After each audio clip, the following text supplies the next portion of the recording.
ఈ వీడియోలో మనం ఇంట్లోనే చాలా సింపుల్‌గా తక్కువ పదార్థాలతో తీపిగా కరకరలాడుతూ ఉండే ఈ చక్కెర పార ఎలా చేయాలో చూద్దాం. ఇది టీ టైమ్ స్నాక్స్ గాను, పండగలకి, పిల్లలకు చాలా పర్ఫెక్ట్ స్నాక్.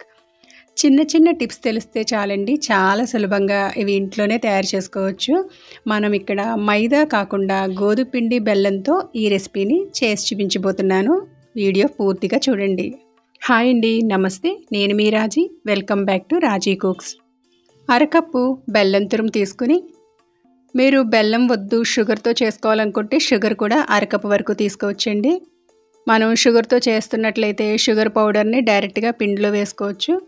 ఇక్కడ నేను బెల్లం తీసుకుంటున్నాను కాబట్టి అరకప్పు బెల్లం తురుము, పావు కప్పు వరకు వాటర్ వేసుకుని స్టవ్ ఆన్ చేసుకుని బెల్లం అనేది పూర్తిగా కరిగేంత వరకు స్టవ్ మీద పెట్టి ఇప్పుడు స్టవ్ ఆఫ్ చేసుకోవాలి. ఈ బెల్లం పాకం అనేది పూర్తిగా చల్లారేంత వరకు కూడా పక్కన పెట్టుకోవాలి. ఇప్పుడు ఒక మిక్సింగ్ బౌల్ తీసుకొని దీంట్లోకి 2 కప్పుల వరకు నేను ఏదైతే బెల్లం తురుము తీసుకున్నానో అదే కప్ అండి. అన్నీ ఒక మెజర్మెంట్స్ అయితే మనకి పర్ఫెక్ట్గా వస్తుంది. ఇక్కడ 2 కప్పుల వరకు గోధుమ పిండి తీసుకుంటున్నాను. ఇప్పుడు వేరే గిన్నెలోకి 2 టేబుల్ స్పూన్స్ వరకు నెయ్యిని తీసుకుని ఈ నెయ్యిని పూర్తిగా కరిగేంత వరకు స్టవ్ మీద పెట్టి కరిగించుకోవాలి. ఇప్పుడు ఈ నెయ్యిని ఈ పిండిలోకి వేసుకొని బాగా కలుపుకోవాలి. నెయ్యికి బదులు డాల్డా కానీ లేదా వేడివేడి నూనె కానీ కూడా వాడుకోవచ్చు. ఇప్పుడు ఈ పిండిలో ఈ నెయ్యి అంతా బాగా కలిసేటట్లుగా బాగా రబ్ చేస్తూ కలపాలి.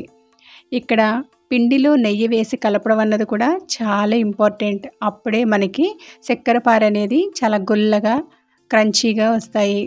మనం ఎప్పుడైతే ఈ వేళ్ళతో రబ్ చేస్తూ నేను వీడియోలో చూపించినట్లుగా కలుపుతామో అప్పుడు పిండిలో ఒక గుల్లతనం అనేది వస్తుంది.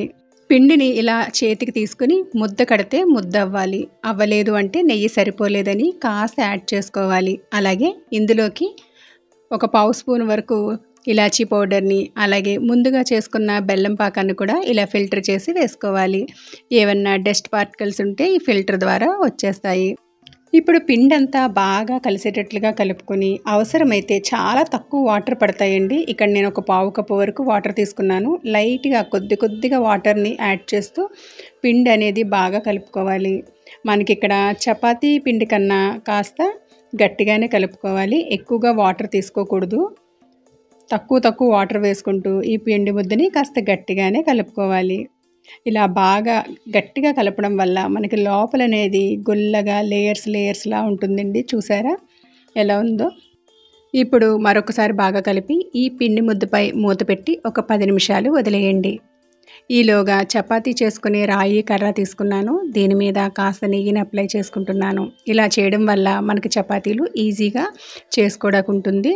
మనం పిండితో చేసాము అంటే డీప్ ఫ్రై అంతా ఆయిల్ అంతా ఖరాబ్ అయిపోతుంది కాబట్టి ఇలా నెయ్యిని అప్లై చేసుకోవాలి. అలాగే 10 నిమిషాల తర్వాత ఈ పిండి ముద్దని 2 కింద డివైడ్ చేసుకుని ఇప్పుడు ఫస్ట్ ఒక చిన్న చపాతీలా చేసుకోవాలి. వీడియోలో చూపిస్తున్నట్లుగా ఫోల్డ్ చేసుకుని మరొకసారి చపాతీ చేసుకోవాలి. ఇప్పుడు మనకి అవసరమైతే కాస్త నెయ్యిని అప్లై చేసుకుంటూ ఈ చపాతీ ముద్ద మొత్తం అంతా ఈవెన్గా స్ప్రెడ్ అయ్యేలా మనం చపాతీ కర్రతో ఒత్తుకోవాలి. మరీ పలచగా చేసుకోకూడదు.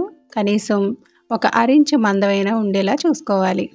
ఇప్పుడు చిన్న క్యూబ్స్ కోసం పిజ్జా కట్టరు లేదా చాకుని యూస్ చేసుకుని చిన్న క్యూబ్స్లా కట్ చేసుకోవాలి. ఇలా చిన్న క్యూబ్స్ కట్ చేయడం వల్ల సేమ్ స్వీట్ షాప్ స్టైల్లోనే ఎంతో టేస్టీగా ఉండే చక్కెర పార రెడీ అవుతుంది. ఒకదానికొకటి అస్సలు అంటుకోవు. ఇప్పుడు మనం ఇలా రెడీ చేసుకున్న వీటిని డీప్ ఫ్రై చేసుకుందాం. ముందుగా ఆయిల్ని స్టవ్ మీద పెట్టుకొని ఆయిల్ హీట్ అయ్యిందో లేదో ఒక్కసారి చెక్ చేసుకోవాలి. స్టవ్ని అస్సలు హై ఫ్లేమ్ పెట్టకూడదు. లో ఫ్లేమ్లోనే ఉంచుకుంటూ ఇప్పుడు వీటిని నూనెలో వేయడానికి భయపడే వాళ్ళు ఇలా గరిట సహాయంతో ఇలా కూడా వేసుకోవచ్చండి. లేదంటే డైరెక్ట్గా చేతితో కూడా వేసుకోవచ్చు. ఇలా వేసిన తర్వాత కాస్త ఇవి పైకి తేలాకే స్టవ్ని ఫ్లేమ్ని మీడియం ఫ్లేమ్కి టర్న్ చేసుకోవాలి. ఇలా మంచి గోల్డెన్ కలర్ వచ్చేంత వరకు వేయించుకోవాలి. కలుపుతూనే ఉండాలి. అస్సలు స్టవ్ మీద పెట్టి పక్కకు వెళ్ళకూడదు. ఇలా లైట్ గోల్డెన్ కలర్ రాగానే పూరీ గరిటలోకి తీసామంటే ఎక్సెస్ ఆయిల్ అంతా కిందకు వచ్చేస్తుంది. ఇలా ఒక టిష్యూ మీద వేసుకున్నామంటే కొద్దిపాటి ఆయిల్ కూడా టిష్యూ తీసేసుకుంటుంది. అలాగే రిమైనింగ్ కూడా చక్కగా ఇలా గరిటెతో వేసుకున్న ఒకదానికొకటి అంటుకోవండి. ఎప్పుడు కూడా వేసేటప్పుడు ఫ్లేమ్ అనేది లో ఫ్లేమ్ ఉండాలి. అవి పైకి వచ్చాకే మనం మీడియం ఫ్లేమ్ పెట్టుకోవాలి. అస్సలు హై ఫ్లేమ్ పెట్టకూడదు, అది గుర్తుపెట్టుకోండి. అలాగే మంచి కలర్ వచ్చేంత వరకు కూడా కలుపుతూ టర్న్ చేస్తూ అన్ని వైపులా కూడా మంచి కలర్ వచ్చేంత వరకు వేయించుకోవాలి. ఇలాగే అన్నీ కూడా వేయించుకోవాలండి. అలాగే ఇక్కడ ముఖ్యంగా పిండిలో నెయ్యి వేసి కలపడం వల్ల చాలా గుల్లగా వస్తాయి. పిండి ముద్ద కూడా మరీ లూజ్గా కాకుండా కాస్త గట్టిగానే కలుపుకోవాలి.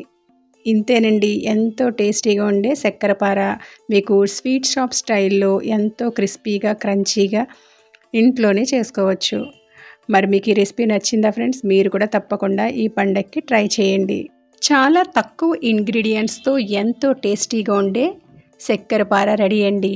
అస్సలు వేడంటూ లేకుండా పూర్తిగా చల్లగా అయిన తర్వాత ఎయిర్ టైట్ కంటైనర్లో మనం స్టోర్ చేసుకుంటే 10 నుండి 15 రోజుల వరకు క్రిస్పీగానే ఉంటాయి. మరి మీకు ఈ రెసిపీ నచ్చిందా? నచ్చితే కనుక లైక్ చేయండి. మీ లైక్ నాకు చాలా మోటివేషన్గా ఉంటుంది. అలాగే మీ ఫ్రెండ్స్కి, ఫ్యామిలీ మెంబర్స్కి షేర్ చేయండి. మరిన్ని సింపుల్ అండ్ టేస్టీ రెసిపీస్ కోసం రాజీ కుక్స్ని సబ్స్క్రైబ్ చేసుకోవడం మాత్రం మర్చిపోకండి. అలాగే పక్కనే ఉన్న బెల్ ఐకాన్ని క్లిక్ చేస్తే నేను పెట్టే ప్రతి లేటెస్ట్ వీడియో కూడా మీకు అప్డేట్ అవుతుంది. మరొక సరికొత్త వీడియోతో మళ్ళీ కలుద్దాం. అంతవరకు థ్యాంక్స్ ఫర్ వాచింగ్.